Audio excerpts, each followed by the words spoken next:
So hello everyone, how are you all? So today we are going to discuss the topic number system. In our previous video we have discussed the different types of numbers, okay, in which I have explained from the natural numbers to the real numbers. Now we will focus to the main topic of class 9th, that is number system. So let's start. So in the number system we have to start first from the rational number. Okay, so what is rational number?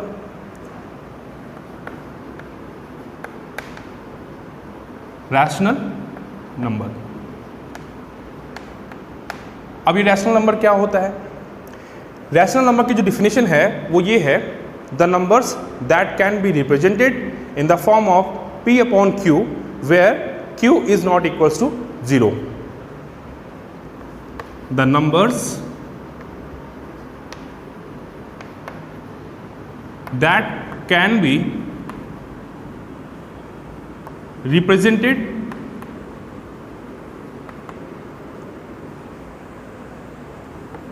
in the form p by q where q not equals to 0 are called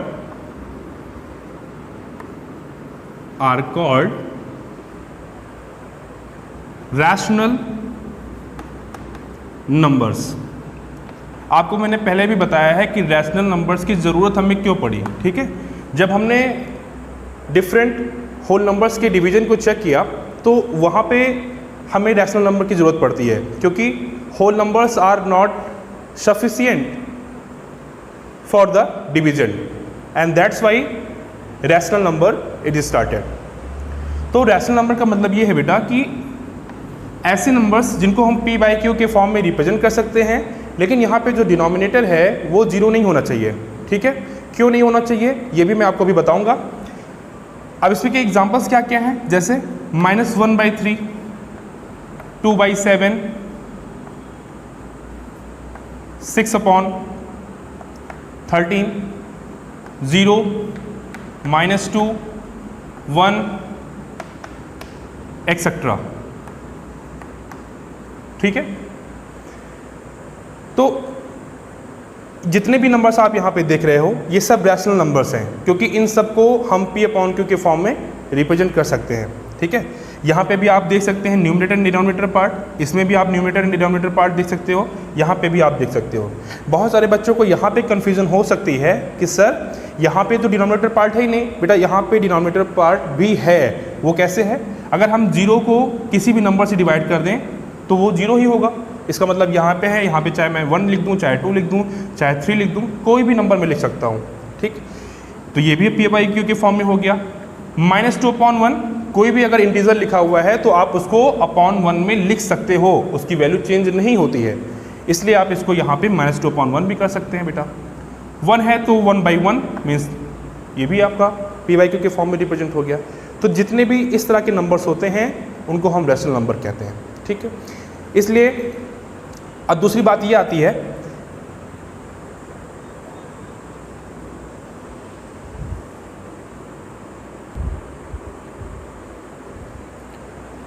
अब यहाँ पे आपको एक बात समझनी ये है कि सबसे पहले जब नंबर की स्टार्टिंग हुई थी नेचुरल नंबर से स्टार्टिंग हुई थी. सबसे पहले हमारे पास नेचुरल नंबर के सेट आए थे. ठीक है, फिर उसके बाद होल नंबर के सेट आए, फिर उसके बाद इंटीजर्स के सेट आए. ठीक, फिर इसके बाद हमारा रैशनल नंबर का सेट आया. ठीक, अब यहाँ पे आप एक चीज़ बहुत ध्यान से समझिएगा, जैसे अगर ये एक सर्कल है जिसमें सारे नेचुरल नंबर कंटेन्ड है, फिर इसके बाद हम थोड़ा सा इसको और लार्ज करते हैं तो ये सेट कैसे क्या बन जाएगा? होल नंबर का बन गया. सिमिलरली थोड़ा सा मैं इनको और ब्रॉड करता हूँ तो फिर ये किसका बन जाएगा सेट? पूरा इंटीजर्स का. एंड थोड़ा सा मैं इसको और अगर लार्ज कर दूं तो ये रैशनल नंबर का सेट बन जाएगा। ठीक है, अब यहाँ पे कुछ बातें हैं जो आपको समझनी है। जैसे अगर मैं ये बोलूँ ऑल, मैंने यहाँ पे एक स्टेटमेंट लिखा हुआ है, आप लोग बताएंगे कि ये ट्रू है कि फॉल्स है, अगर ट्रू है तो क्यों है, और अगर फॉल्स है तो क्यों फॉल्स है। ठीक है, ऑल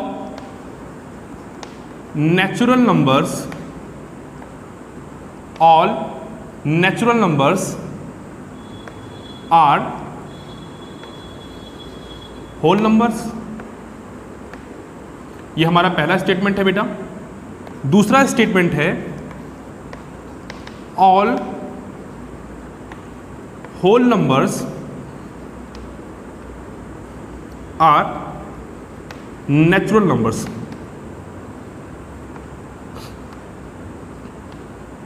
ठीक है, तो आप बताएंगे कि इसमें से कौन सा स्टेटमेंट ट्रू है और कौन सा फॉल्स है। ध्यान से देखिए, नेचुरल नंबर के ठीक ऊपर क्या है, होल नंबर है। इसका मतलब ये हो गया कि होल नंबर जो है ये नेचुरल नंबर से ज़्यादा एलिमेंट होल नंबर में होंगे। ठीक है, तो जितने भी नेचुरल नंबर हैं तो ये बात श्योर है कि वो होल नंबर भी हैं, क्योंकि नेचुरल नंबर का जो सेट होता है वो होल नंबर में कंसिस्ट होता है। तो जितने भी नेचुरल नंबर्स होते हैं वो सब के सब होल नंबर्स हैं। इसका मतलब ये हो गया कि हमारा पहला स्टेटमेंट ट्रू है, that is all natural numbers are whole numbers. ये बात क्लियर है, क्योंकि नेचुरल नंबर की स्टार्टिंग कहाँ से होती है बेटा, 1 2 3 अप टू सो ऑन। ठीक, और होल नंबर की स्टार्टिंग कहाँ से होती है बेटा, 0 1 2 3 and up to so on. तो ये जो आप ये वाला पार्ट देख रहे हो ये यहाँ पे भी तो है। इसका मतलब ये हो गया कि all the natural numbers are whole numbers. दूसरे स्टेटमेंट पे आ जाइए, all whole numbers are natural numbers. क्या ये बात सही है? जैसे मान लीजिए अगर मैंने कोई एक होल नंबर अपने माइंड में गेस किया, तो क्या ज़रूरी है कि वो नेचुरल नंबर भी हो? क्या ये श्योर है? ये बात श्योर नहीं है। हो भी सकता है और नहीं भी हो सकता है, क्योंकि हमारे पास होल नंबर में एक एक्स्ट्रा एलिमेंट होता है जिसका नाम होता है जीरो। तो अगर हमने अपने माइंड में जीरो सपोज कर लिया तो वो तो नेचुरल नंबर है ही नहीं। इसका मतलब दूसरा स्टेटमेंट हमारा फॉल्स हो जाएगा कि सारे होल नंबर्स नेचुरल नंबर्स नहीं होते हैं। ठीक है, इस बात को थोड़ा सा और समझने के लिए मैं आपको एक एग्जांपल लेके बताता हूँ, आपको तुरंत समझ में आ जाएगा। ठीक है, देखिए कैसे। जैसे अगर मैं आपसे पूछूं कि आप कहाँ रहते हो, तो आप अपने डिस्ट्रिक्ट का नाम बताओगे। जैसे अगर मैं अपनी बात करता हूँ तो मैं फैजाबाद डिस्ट्रिक्ट से बिलोंग करता हूँ, तो मैंने यहाँ पे फैजाबाद लिखा है, F फॉर फैजाबाद। ठीक है, अब फैजाबाद किस स्टेट में है? उत्तर प्रदेश में है। तो इसका मतलब हमने इसको थोड़ा सा और बढ़ाया, तो ये यूपी का एक डिस्ट्रिक्ट है फैजाबाद। ठीक, तो अगर मैं ये बोलूँ कि मैं फैजाबाद में रहता हूँ तो ये बात तो कन्फर्म है कि मैं उत्तर प्रदेश में रहता हूँ। ठीक है, लेकिन अगर मैं ये बोलूँ कि मैं उत्तर प्रदेश में रहता हूँ तो क्या ये ज़रूरी थोड़ी है कि मैं फैजाबाद में ही रहता हूँ, क्योंकि उत्तर प्रदेश में 75 डिस्ट्रिक्ट हैं और फैजाबाद उनमें से एक डिस्ट्रिक्ट है। तो अगर मैं ये बोलता हूँ कि मैं यूपी में रहता हूँ तो मैं 75 डिस्ट्रिक्ट में से किसी में भी हो सकता हूँ ना। हो सकता है कि मैं फैजाबाद में भी रह सकता हूँ, या हो सकता है कि मैं किसी और डिस्ट्रिक्ट में हूँ। लेकिन अगर मैंने फैजाबाद बोल दिया तो ये बात कन्फर्म है कि मैं यूपी में ही रहता हूँ। तो अगर मैं यहाँ से इनको कंपेयर कर लूँ बेटा, फैजाबाद को नेचुरल नंबर से कंपेयर कर लूँ बेटा, और यूपी को होल नंबर से कंपेयर कर लूँ, तो इसका मतलब ये है कि all the natural numbers are whole numbers, but all the whole numbers need not to be natural number. हो भी सकता है, नहीं भी हो सकता है। ठीक, आई थिंक अब ये बात आपको समझ में आ गई होगी। थोड़ा सा मैं इसको और भी आगे ले चलूँगा। कैसे? नेचुरल नंबर्स और होल नंबर्स की बात क्लियर हो गई। अब हम आते हैं इंटीजर्स पे। ठीक है, तो इंटीजर्स में हमें पता है कि जितने भी नेगेटिव नंबर्स होते हैं और जीरो होता है और पॉजिटिव नंबर्स होते हैं। तो अगर मैंने ये बोला कि all the natural numbers are integers, तो ये बात बिल्कुल सही है कि जितने भी नेचुरल नंबर हैं वो पॉजिटिव इंटीजर होते हैं। लेकिन अगर मैंने ये बोला कि all the integers are natural numbers, नहीं, तो ये बात गलत हो जाएगी। क्यों गलत हो जाएगी? क्योंकि बेटा इंटीजर्स में और भी तरह के नंबर तो होते हैं, जैसे जीरो होता है और बहुत सारे नेगेटिव नंबर्स भी होते हैं। इसका मतलब ये हो गया कि all integers need not to be natural number. हो भी सकता है, नहीं भी हो सकता है। तो ये जो आप एक पैटर्न देख रहे हो ना, ये आगे ऐसे ही फॉलो होता रहता है। ठीक, एक्चुअली में ये जो स्टेटमेंट आप यहाँ पे देख रहे हो ना, ये कभी कभी ट्रू फॉल्स में आ जाते हैं। कंपटीशन में भी आते हैं, आपके एकेडमिक एग्जाम्स में भी आते हैं। तो बच्चे कई बार जिनका कॉन्सेप्ट क्लियर नहीं होता ना, वो इनमें गलती कर देते हैं। इसीलिए मैंने यहाँ पे आपको पूरा डिटेल में बता दिया कि किस तरह का नंबर कैसा होता है। ठीक,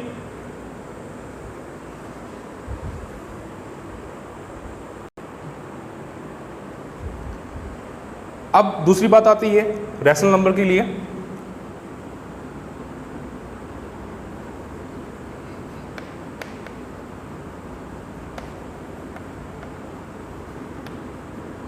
जो आपका रैशनल नंबर है, इसके मेनली आपके जो ब्रांचेस होती हैं, जिसमें आपको मिलेंगे natural number, whole numbers,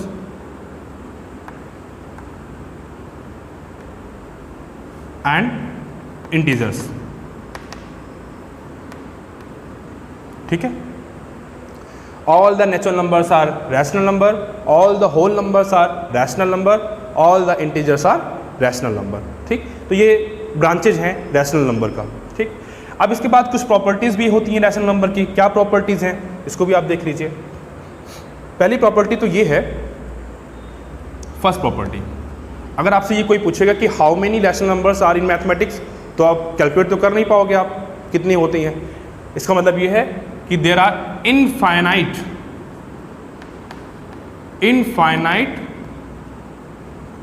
rational numbers, infinite rational numbers. ठीक है, दूसरा प्रॉपर्टी क्या है,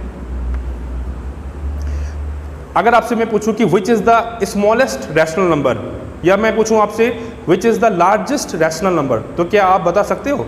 बिल्कुल नहीं बता सकते हो, क्योंकि हमें ये पता ही नहीं है कि रैशनल नंबर स्टार्ट कहाँ से हुआ और रैशनल नंबर फिनिश कहाँ पे हुआ। हम तो बस छोटे से पार्ट को उसका स्टडी कर पाते हैं। ठीक, इसीलिए we can not predict the smallest rational number and the largest rational number.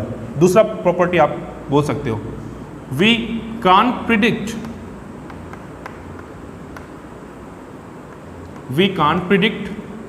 the largest, the smallest and the largest rational number,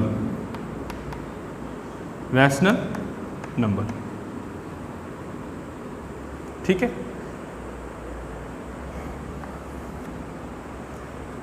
तो ये कुछ प्रॉपर्टीज हैं रैशनल नंबर के बारे में। अब दूसरी बात एक और जो मुझे बतानी है यहाँ पे, जब हमने रैशनल नंबर का डेफिनेशन अभी देखा तो उसमें मैंने एक कंडीशन लगाया था कि जो डिनोमिनेटर होगा वो जीरो नहीं होगा। तो बेटा इसका मतलब क्या है? इसका मतलब ये है कि अगर हमने किसी भी फ्रैक्शन या किसी भी रैशनल नंबर का डिनोमिनेटर अगर जीरो कर दिया,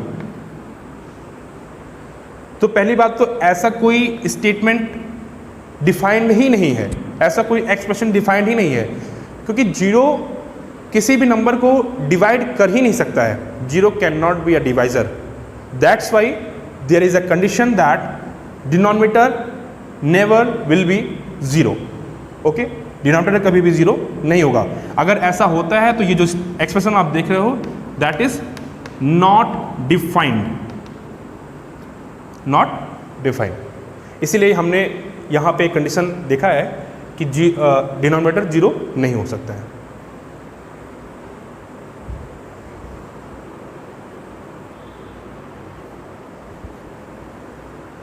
अब इसके बाद जो हमारा नेक्स्ट टॉपिक है,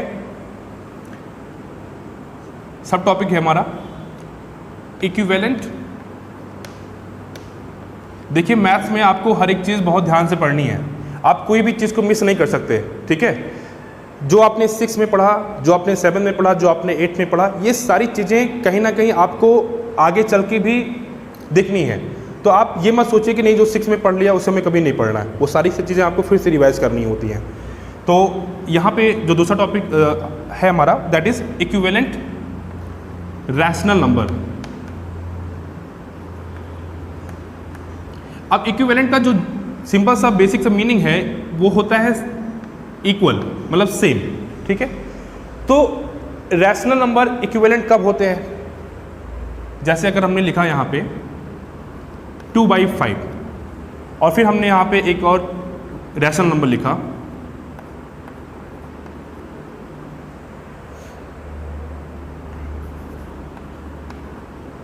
ठीक है, 8/20, तो आपको ये बताना है कि ये दोनों रैशनल नंबर इक्विवेलेंट हैं कि नहीं है।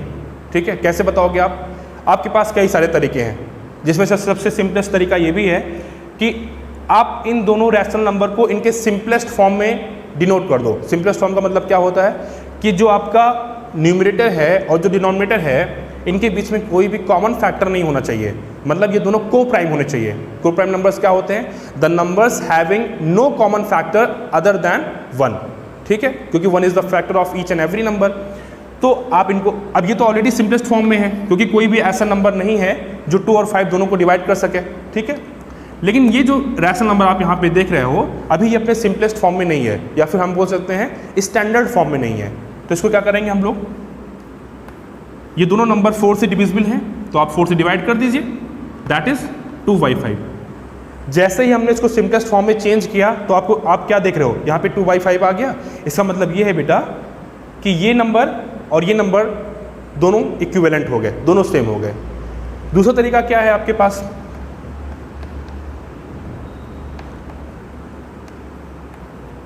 आप क्रॉस मल्टीप्लाई कर लो, 2 को 20 से मल्टीप्लाई करो आप बेटा, और 5 को 8 से, और दोनों का जो प्रोडक्ट है अगर सेम आ गया बेटा, बहुत ध्यान से सुनिएगा, अगर दोनों का प्रोडक्ट सेम हो गया तो जो आपने रैशनल नंबर लिए हैं वो दोनों इक्विवेलेंट रैशनल नंबर होंगे, ठीक है। तो आई थिंक आपको रैशनल नंबर का मतलब समझ में आ गया होगा।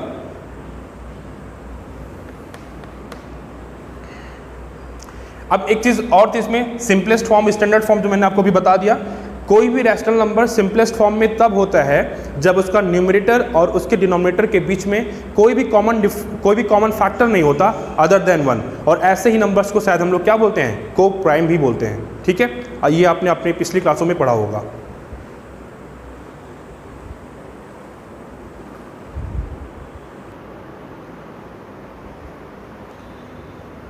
अब इसके बाद बेटा जो हमारा नेक्स्ट टॉपिक है, representation of rational numbers on the number line, ठीक है। आप रैशनल नंबर को नंबर लाइन पे कैसे शो करोगे, ये आपको हम दिखाएंगे, यहाँ पे बताएंगे आपको। इससे पहले आपने इंटीजर्स को देखा कि कैसे रिप्रेजेंट होते हैं नंबर लाइन पे, ठीक है। तो इसके लिए सबसे पहले हमारे पास जो नंबर्स हैं लिखे हुए हैं बोर्ड पे, तो first of all we will draw a number line, the middle part will be 0, okay. On the right hand side there are positive numbers starting from 1 to 3 and up to infinite, ठीक है। Left hand side में जब आप आओगे बेटा तो आपको यहाँ पे नेगेटिव नंबर्स मिलेंगे, ठीक है।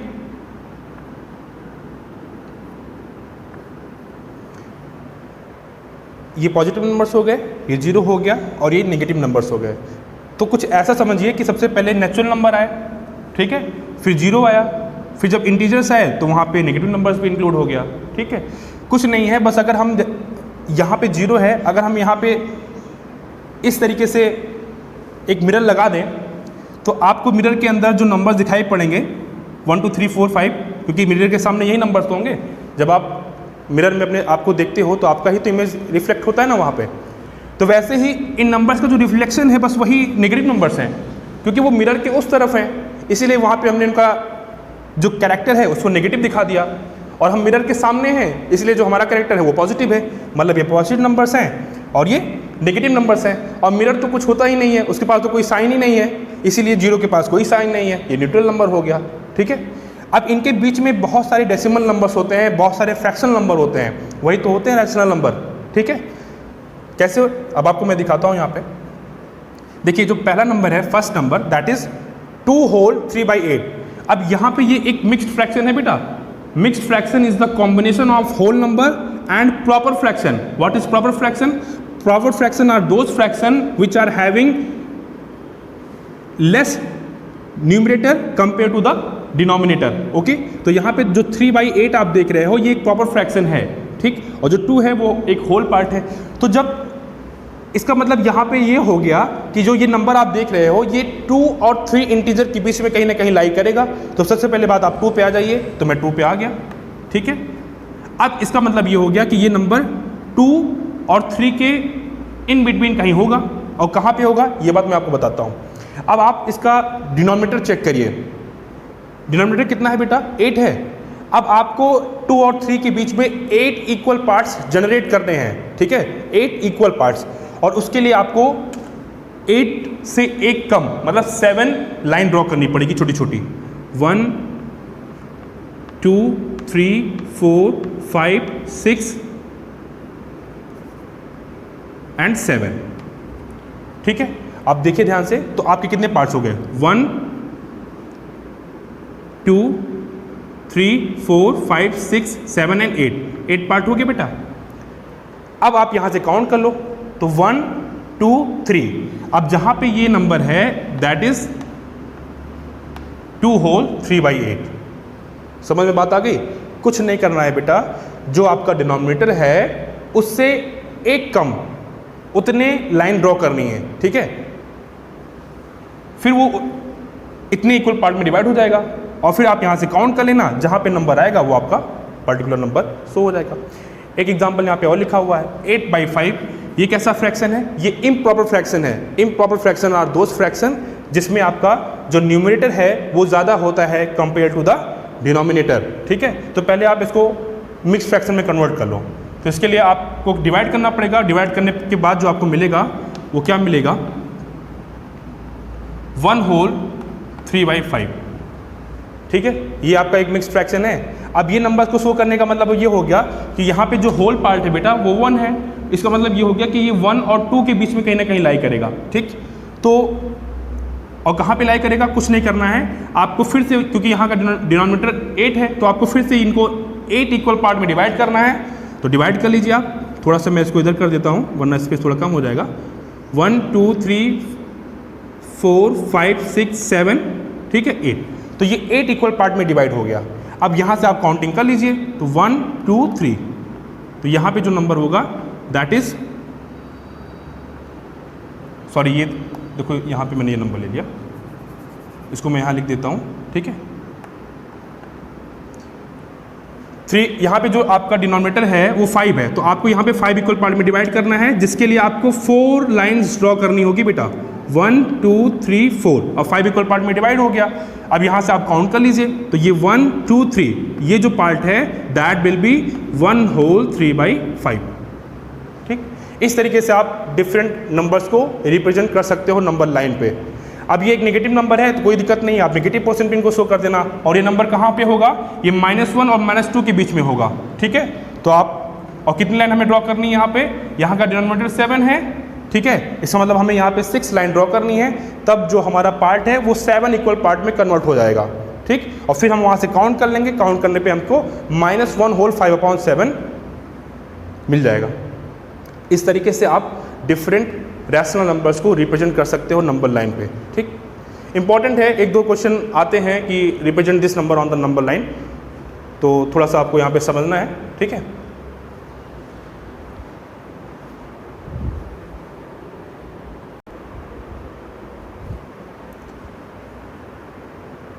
अब इसके बाद हमें क्या पढ़ रहे हैं, finding rational numbers between 2 given rational numbers, ठीक है। तो हमें यहाँ पे ये देखना है कि अगर आपसे कोई बोले कि आपको कुछ नंबर्स फाइंड करने हैं, कुछ रैशनल नंबर फाइंड्स करने हैं गिवन रैशनल नंबर्स के बीच में, तो सबसे पहली बात आप अपने माइंड में ये बता लो कि 2 रैशनल नंबर के बीच में इनफाइनाइट रैशनल नंबर होते हैं, उन्हीं में से हमें कुछ को दिखाना होता है, ठीक है। ऐसा थोड़ी होगा कि ये पूछेगा कि find all the rational number between 2 given rational number, ये तो इम्पॉसिबल है, क्योंकि 2 रैशनल नंबर के बीच में इनफाइनाइट रैशनल नंबर होते हैं, तो आप तो पूरा नहीं बता पाओगे, ठीक है। कुछ बता सकते हो, आपसे बोलेगा 5 निकालिए, 6 निकालिए, 10 निकालिए, मतलब कोई ना कोई एक लिमिट में वो पूछेगा, अनलिमिटेड नहीं पूछेगा। तो जैसे मैं यहाँ पे क्वेश्चन आपको लेता हूँ, क्वेश्चन है find 6 rational number between, find 6 rational number between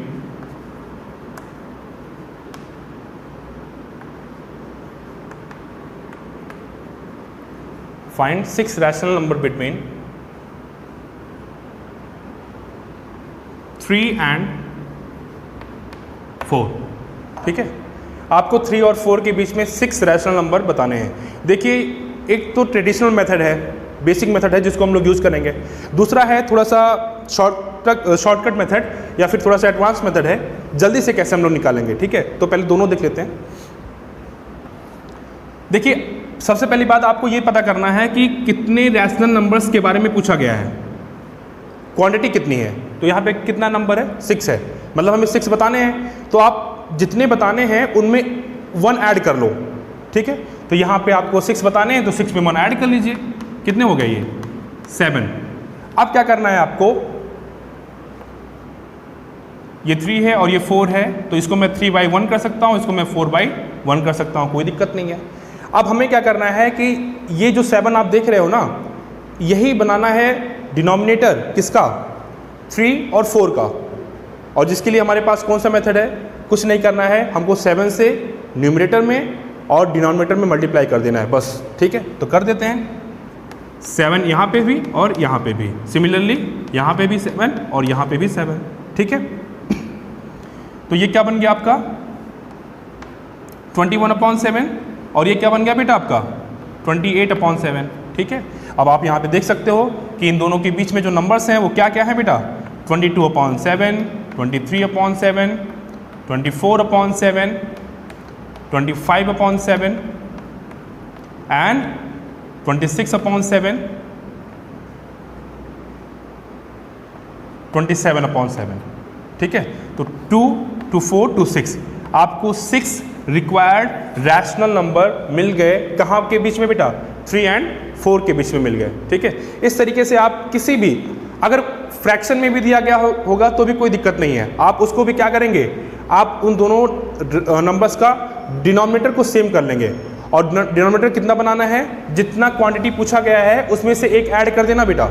अगर यहाँ पे n पूछा गया होता तो हम लोग n+1 कर देते। ठीक है, यही आपको बनाना पड़ता है इनका डिनोमिनेटर। तो आपको जितने पूछे जाएंगे उतना आप निकाल सकते हो। ठीक है,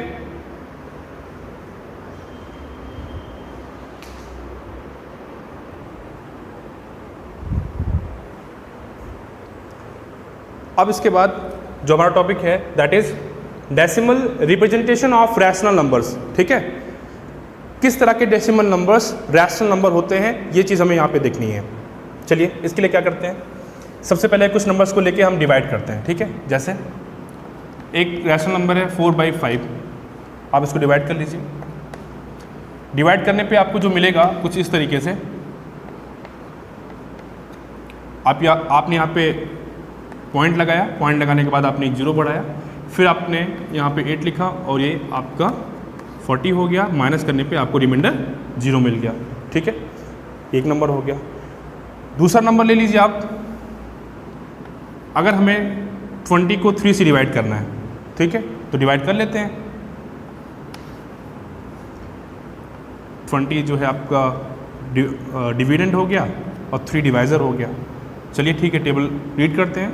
3 6 18, आप यहाँ पे माइनस कर लीजिए, आपको 2 मिल जाएगा। पॉइंट लगा के आप 0 बढ़ा सकते हैं। फिर आपने क्या किया, फिर से आपको ये मिल गया। ठीक है, फिर आपने आगे ले गया इसको, फिर आपको इसी तरीके से ये सीरीज चलती जाएगी। ठीक है, ये कुछ अलग सा था, ये थोड़ा सा और अलग सा है। ठीक है, इसी तरीके से कुछ नंबर्स ऐसे भी होंगे, कुछ डेसिमल नंबर्स ऐसे भी होंगे, थर्ड कैटेगरी है वो। ठीक है, वो थर्ड कैटेगरी। तो जितने भी रैशनल नंबर आप देखोगे ना, आपको बस ये 2 फॉर्म में ही मिलेंगे, या तो वो डेसिमल के कुछ डिजिट बाद रिमाइंडर 0 दे देंगे, या फिर वो रिमाइंडर कभी भी 0 नहीं देंगे, लेकिन कोई एक पर्टिकुलर डिजिट बार बार रिपीट होगी। 2 ही केस है, 2 के अलावा कोई तीसरा केस नहीं है, ध्यान रखिएगा इस चीज़ को। अगर ऐसे 2 डेसिमल नंबर आपको मिल जाते हैं, ठीक है, तो इनको ही हम लोग रैशनल नंबर बोल सकते हैं, रैशनल नंबर। ठीक है, ध्यान दीजिएगा इस चीज़ को। या तो वो रिमाइंडर 0 दे देगा या फिर कोई एक पर्टिकुलर डिजिट बार बार रिपीट होगी, मतलब वो रिमाइंडर बार बार रिपीट होगा। ठीक है, अब इनका कुछ अलग से नाम दिया गया है। ठीक है, जैसे डेसिमल नंबर्स यहाँ पे इनको अलग सी कैटेगरी बताई गई है। वो कैटेगरी क्या है वो ध्यान से देखिएगा आप। अगर रिमाइंडर 0 मिल जाता है तो इनको बोलते हैं टर्मिनेटिंग डेसिमल। टर्मिनेट का जो बेसिक मीनिंग है वो ये होता है फिनिश हो जाना। ठीक है, तो इसका मतलब ये है कि रिमाइंडर 0 मिल गया, मतलब हमारा जो आगे का कैलकुलेशन है वो बंद हो गया, अभी हमें आगे फर्दर डिवाइड नहीं करना है, तो उनको बोलते हैं हम लोग टर्मिनेटिंग डेसिमल। क्या बोलते हैं बेटा? Terminating decimal. और जो दूसरी कैटेगरी होती है उसको बोलते हैं non terminating decimal. Non terminating decimal, या तो रिमाइंडर 0 मिलेगा या तो रिमाइंडर 0 नहीं मिलेगा। ठीक है, दो केस आपने देखा। दूसरी बात ये है कि जो हमारी दूसरी कैटेगरी है, फर्स्ट कैटेगरी हो गया और सेकंड कैटेगरी हो गया। दूसरी कैटेगरी में दो ब्रांचेस हैं, कौन कौन सी?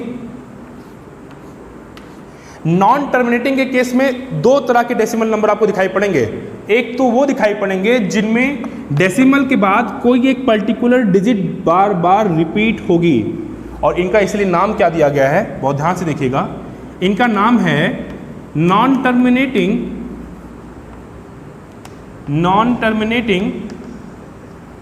रिपीटिंग डेसिमल, क्योंकि रिपीट हो रहे ना बेटा।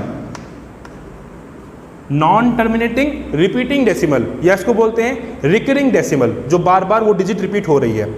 और दूसरी जो कैटेगरी है बेटा उसको हम लोग बोलते हैं non terminating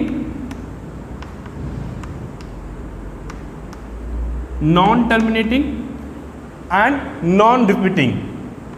non terminating and non repeating मतलब वो तो ना तो टर्मिनेट होगा ना ही रिपीट होगा। कैसे? जैसे मैंने एक डेसिमल नंबर लिखा है 0.1001 0001 0000001 लाइक दैट। अगर आप ध्यान से देखिए डॉट डॉट डॉट डॉट, तो हर यहाँ पे कोई एक पर्टिकुलर सीक्वेंस रिपीट नहीं हो रहा है। ठीक है, बार बार डिजिट चेंज हो रही हैं। इसका मतलब ये हो गया कि ये जो कैटेगरी होती है इसी कैटेगरी को हम लोग क्या बोलते हैं? Non terminating and non repeating. ठीक है, तो इसमें से कौन से रैशनल नंबर होंगे? रैशनल नंबर केवल दो होंगे, या तो वो टर्मिनेटिंग डेसिमल हो मतलब रिमाइंडर 0 दे दे, या फिर वो नॉन टर्मिनेटिंग रिपीटिंग हो मतलब डेसिमल के बाद कोई एक पर्टिकुलर डिजिट या ग्रुप ऑफ डिजिट रिपीट हो रही हो। ठीक है, तो ऐसे ही दोनों डेसिमल नंबर्स को हम लोग क्या बोलेंगे? Rational number. क्या बोलेंगे बेटा? Rational number. और जो तीसरी कैटेगरी है ना नॉन टर्मिनेटिंग नॉन रिपीटिंग, ये कैटेगरी होती है हमारी इरैशनल नंबर की।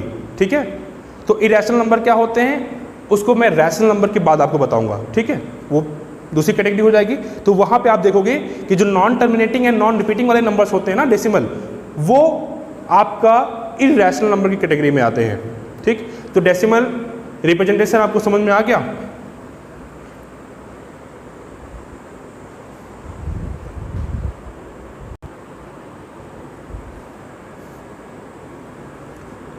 अब इसके बाद एक छोटी सी बात आपको और समझनी है इसमें। जैसे अगर मैंने कुछ रैशनल नंबर्स लिखे, जैसे मैंने लिखा 2/8, या फिर मैंने लिखा 5/125, या फिर मैंने लिखा 7/36। ठीक है, ये कुछ मैंने रैशनल नंबर लिखे हैं। आपको ये बताना है कि इसमें से कौन सा रैशनल नंबर है जिसको हम लोग टर्मिनेटिंग डेसिमल के फॉर्म में रिप्रेजेंट कर सकते हैं। तो आपके पास तो एक बेसिक सा मेथड है। वो मेथड क्या है कि आप ट्रेडिशनल डिवीजन करके बताइए, लेकिन वो थोड़ा सा पुराना हो गया और इट विल टेक टाइम, थोड़ा सा टाइम लेगा। ठीक है, तो हमारे पास कोई एक ऐसा तरीका भी होना चाहिए जैसे तुरंत थोड़ी ही देर में हम बता दें कि ये जो रैशनल नंबर है इसको हम लोग टर्मिनेटिंग डेसिमल के फॉर्म में रिप्रेजेंट कर सकते हैं। टर्मिनेटिंग डेसिमल मतलब डेसिमल के बाद सर्टेन पीरियड ऑफ टाइम पे रिमाइंडर 0 आ जाएगा। ठीक है, तो चलिए देखते हैं। अब इसके लिए आपको एक चीज़ ध्यान देनी है। ध्यान क्या देना है, जो रैशनल नंबर्स का डिनोमिनेटर है, मतलब क्यू पार्ट के बारे में बात हो रही है, न्यूमरेटर के बारे में नहीं। जो आपका डिनोमिनेटर है मतलब क्यू पार्ट, अगर वो प्योरली 2 का फैक्टर है, अगर वो प्योरली 2 का फैक्टर है, या फिर वो प्योरली 5 का फैक्टर है, या फिर केवल 2 का और 5 का फैक्टर है। केवल 3 कैटेगरी है, ध्यान दीजिएगा इस चीज़ को। या तो वो पूरा 2 का फैक्टर होगा, या तो पूरा 5 का फैक्टर होगा, या तो केवल 2 का फैक्टर और 5 का फैक्टर का कॉम्बिनेशन होगा। ठीक है, अगर इन तीनों में से कोई भी एक कंडीशन फॉलो हो जाती है, अगर इन तीनों में से कोई एक भी कंडीशन, तीनों नहीं, कोई एक भी, एनी वन ऑफ देम, कोई एक भी कंडीशन फॉलो होती है, then we will claim that the given rational number has terminating decimal. ठीक है, बात समझ में आ गई। इसके लिए आपको क्या करना पड़ेगा, डिनोमिनेटर को फैक्टराइज करना पड़ेगा। ठीक है, चलिए करते हैं हम लोग। अगर हम 8 की बात करें तो 8 can be expressed as a factor of 2, that is 2 raise to the power 3। इसका मतलब ये हमारी फर्स्ट कैटेगरी से ही बिलोंग हो गया, तो we will claim that this is TD, terminating decimal. ठीक है, दूसरे केस में आ जाइए, 125 है, तो 125 का जब आप फैक्टर करोगे बेटा ना, तो आपको क्या मिलेगा, 5 × 5 × 5, हाउ मेनी टाइम्स, 3 टाइम्स। तो ये जो कैटेगरी है वो किससे बिलोंग हो गई, दूसरी पार्ट से। Again we will claim that this has terminating decimal. ठीक है, लेकिन जो तीसरी कैटेगरी है, जरा आप इसको फैक्टराइज कर लीजिए। तो फैक्टराइज करते हैं 36 को, so it will be 18, 9, okay, so 2 × 2, 3 × 3 means 2 raised to the power 2 multiplied by 3 raised to the power 2। अब देखिए, ये प्योरली 2 का फैक्टर नहीं है या प्योरली 5 का फैक्टर नहीं है। इसका मतलब ये जो कैटेगरी है वो हमारी हो जाएगी नॉन टर्मिनेटिंग डेसिमल की हो जाएगी। ठीक है, तो इस तरीके से आप देख के भी बता सकते हो कि कौन से रैशनल नंबर का जो डेसिमल एक्सप्रेशन है वो टर्मिनेटिंग होगा। ठीक है, वो आपको मैंने यहाँ पे बता दिया।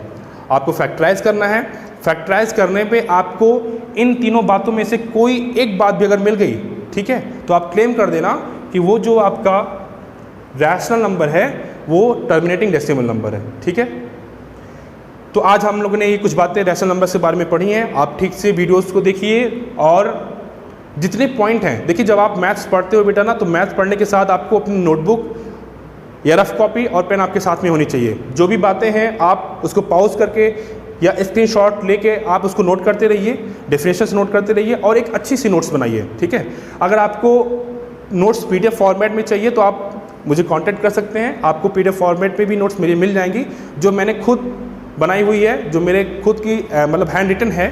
ठीक है, अभी वो हैंड रिटन है, बाद में वो टाइप होकर फिर मार्केट में भी अवेलेबल होगी। ठीक है, ये तक क्लासेस की वर्कशीट्स होंगी। अभी हमने 6th, 7th, 8th की वर्कशीट्स बना दी है। तो ऐसे आगे चल के जो हमारे 9th, 10th, 11th, 12th के बच्चे हैं उनके लिए भी हम बहुत जल्द अपनी जो खुद की नोट्स और वर्कशीट लॉन्च करने जा रहे हैं। ठीक है, लेकिन तब तक आप स्क्रीनशॉट्स लेके या फिर वीडियोस को पॉज करके आप देखते रहिए, प्रैक्टिस करते रहिए। ठीक है, क्योंकि बेटा मैथ्स बिना प्रैक्टिस के आपको कभी भी आप उस पर कमांड नहीं बना पाओगे। थोड़ा सा अभी आपके पास बहुत टाइम है, ये जो टाइम है बहुत ही चैलेंजिंग टाइम है हम सब के लिए। ऐसे में लेकिन एक स्टूडेंट के लिए इससे अच्छा अपॉर्चुनिटी कभी नहीं मिलेगा। ध्यान दीजिएगा मेरी बात को। एक पढ़ने वाले बच्चे के लिए, एक कोई भी कंपटीशन की तैयारी करने के लिए, जो एस्पिरेंट्स हैं डिफरेंट गवर्नमेंट जॉब्स के लिए, उनके लिए सबसे बेस्ट चांस है। क्योंकि कहीं कोई नहीं पढ़ रहा है बाहर जाके, सारी कोचिंग्स बंद हैं, सारे स्कूल्स बंद हैं, ऑनलाइन टीचिंग चल रही है। ठीक है, तो ऐसे में आपके पास पढ़ने का बहुत अच्छा मौका है और आगे बढ़ने का बहुत अच्छा मौका है। ठीक है, आप पढ़ते रहिए और चीज़ों को नोट डाउन करते रहिए। ठीक है, अगर वीडियोस पसंद आए आपको लाइक करिए, शेयर करिए और अपने मैक्सिमम फ्रेंड्स को पहुंचाइए इसको, क्योंकि ये जो वीडियोस हैं, सारी वीडियोस बेटा मैं पूरी तरीके से कोशिश करूँगा हर एक चैप्टर की वीडियो आपको पूरी तरीके से फ्री ऑफ कॉस्ट यूट्यूब पे अवेलेबल होगी, आप उसको देख सकते हैं। मैक्सिमम फ्रेंड्स आपके देख सकते हैं, सभी को बेनिफिट होना चाहिए, ठीक है, क्योंकि शेयरिंग इज़ केयरिंग, जितना आप शेयर करोगे उतना ज़्यादा आप लोगों को केयर करोगे। और एजुकेशन पे किसी का अधिकार नहीं है कि नहीं हम पैसे दोगे तभी पढ़ पाओगे, ऐसा कुछ नहीं है। और बहुत सारी चीज़ें और आगे आने वाली हैं वीडियोज़ में, हम साइंस की वीडियोज़ भी डालेंगे, जनरल स्टडीज़ के वीडियोज़ भी डालेंगे, कॉम्पिटिशन एग्ज़ाम्स के लिए भी वीडियोज़ आएंगे। हमारी जो टीम है वो अभी थोड़ी दिन बाद सब साथ में आएंगे, ठीक है। तो आप लोग पढ़ाई करते रहिए। Have a nice day. Thank you very much.